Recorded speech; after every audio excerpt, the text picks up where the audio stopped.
કેરળની વાયનાડ લોકસભા પેટા ચૂંટણીમાં પ્રિયંકા ગાંધીની જીત થતાં જ હવે સંસદમાં એક જ પરિવારના 3 સભ્યો જોવા મળશે. માતા સોનિયા ગાંધી, પુત્ર રાહુલ ગાંધી અને પુત્રી પ્રિયંકા ગાંધી. વાયનાડ બેઠક પર જીત મેળવ્યા બાદ પ્રિયંકા ગાંધીની સંસદમાં વિધિવત ડેબ્યુ એન્ટ્રી થઈ છે. मैं प्रियंका गांधी वाड्रा जो लोकसभा की सदस्य निर्वाचित हुई हूँ, सत्यनिष्ठा से प्रतिज्ञान करती हूँ कि मैं विधि द्वारा स्थापित भारत के संविधान के प्रति सच्ची श्रद्धा और निष्ठा रखूंगी. નમસ્કાર મિત્રો, રિયલ વોઇસ ઓફ ઇન્ડિયા રિવોયમાં આપનું સ્વાગત. હું છું નેહલ મોદી. સંસદમાં તેઓએ શપથ ગ્રહણ કરતા જ કોંગ્રેસ સહિત ઇન્ડી ગઠબંધનમાં જાણે પ્રાણ ફૂંકાયો છે. ग्रहण करने वाली हूँ उसके कर्तव्यों का श्रद्धापूर्वक निर्वहन करूंगी. जय हिंद. મહત્વપૂર્ણ છે કે 2024ની લોકસભાની ચૂંટણીમાં કોંગ્રેસના દિગ્ગજ નેતા રાહુલ ગાંધી ઉત્તર પ્રદેશના રાયબરેલી અને કેરળની વાયનાડ બેઠક પરથી ચૂંટણી લડ્યા હતા અને બંને બેઠકો પર તેઓ જીત્યા પણ હતા.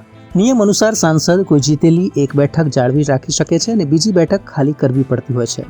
ત્યારે રાહુલ ગાંધી રાયબરેલી બેઠક જાળવી રાખીને વાયનાડ લોકસભા સીટ ખાલી કરી હતી. તે સમયે વાયનાડના મતદારોનો રાહુલે આભાર માન્યો હતો અને ત્યારે જ જાહેરાત કરી હતી કે આ સીટ પરથી બેન પ્રિયંકા ગાંધીને ઉતારવામાં આવશે. જે બાદ પેટા ચૂંટણી માટે પ્રિયંકાએ નામાંકન પત્ર ભર્યું હતું. ત્યારબાદ પેટા ચૂંટણીમાં પ્રિયંકાએ રાહુલ ગાંધીનો પણ રેકોર્ડ તોડતા 6,22,000 મત મેળવ્યા હતા અને 4,10,000 વોટની જંગી લીડ હાંસલ કરી હતી.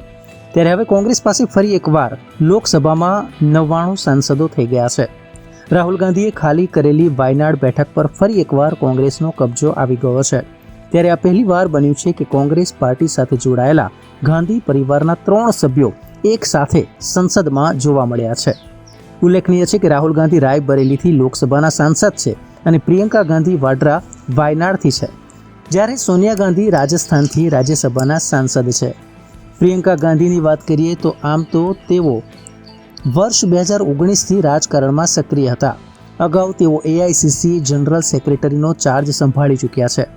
વાયનાડ બેઠક ગાંધી પરિવારે જાળવી રાખવાથી સૌથી મોટો ફાયદો કોંગ્રેસને એ થશે કે તેઓ ઉત્તર ભારતની જેમ દક્ષિણ ભારતમાં પણ પકડ મજબૂત કરી શકે છે. અહીં આપણે જણાવવાનું કે નહેરુ ગાંધી પરિવાર એક સદી કરતાં પણ વધારે સમયથી રાજકારણમાં સક્રિય છે.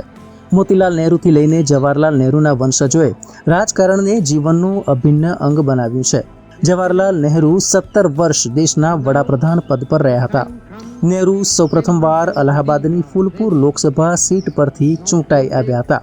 તો એક સમયે ગુંગી ગુડિયા તરીકે ઓળખાતા પુત્રી ઇન્દિરા ગાંધી પણ દેશના પ્રથમ મહિલા વડાપ્રધાન બન્યા હતા અને મજબૂત નેતૃત્વ થકી લોખંડી મહિલા પણ કહેવાયા. જો વાત કરીએ રાયબરેલી લોકસભા સીટની, તો રાયબરેલી અને ગાંધી પરિવારનો નાતો વર્ષ 1952થી શરૂ થયો હતો. ઇન્દિરા ગાંધીના પતિ એટલે ફિરોઝ ગાંધી. ફિરોઝ ગાંધી સૌ પ્રથમવાર રાયબરેલી બેઠક પર 1952માં અને ત્યાર પછી 1957માં એમ કુલ 2 વાર ચૂંટાઈને આવ્યા હતા. 1960માં ફિરોઝ ગાંધીનું નિધન થયું હતું. ઇન્દિરા ગાંધી 1967માં ચૂંટણી લડીને સંસદમાં પહોંચ્યા હતા. જોકે આજે પણ અનેક લોકો એવા છે કે જે ઇન્દિરા ગાંધી અટક ગાંધીજી પરથી આવી તેવું માને છે.